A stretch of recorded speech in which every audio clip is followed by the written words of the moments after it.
தனது நீர்பழி சிறுகதை புத்தகத்தில் இடம்பெற்றுள்ள செய்திகள் அனைத்தும் வாழை திரைப்படத்தில் இடம்பெற்றிருப்பது மகிழ்ச்சி அளிப்பதாக எழுத்தாளர் சோ தர்மன் தெரிவித்துள்ளார். வாழையடியை வாழையாக சிறுவர்கள் துன்பமடைந்து வருகின்றனர் என்பதற்காக அந்த சிறுகதைக்கு வாழையடி என்று பெயரிட்டதாகவும் அவர் கூறினார்.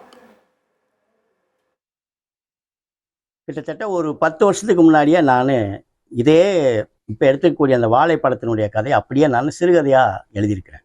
என்னுடைய கதைக்கு பேர் வாழை அடி டேஷ் டேஷ் டேஷ்னு இருக்கும். எதுக்குன்னா, வாழையடி வாழையாக இந்த சிறுவர்கள் இந்த கஷ்டம் தான் பட்டுக்கிட்டு இருக்காங்க, தலைமுறையாக பட்டுக்கிட்டு இருக்காங்க, மீனிங் வரணுங்கிறதுக்காக தான் அதை அந்த கதையை டேஸ்ட் பண்ணியிருப்பேன். நான் டேஷ் டேஷ் டேஷ்னு கொடுத்துருப்பேன். நான் அச்சு ஊடகத்தில் ஒரு கதையாக எழுதின அதே விஷயத்தை தான் இப்போ வாழைங்கிற படமாக காட்சி ஊடகமாக மாற்றி எடுத்துருக்குறாங்க.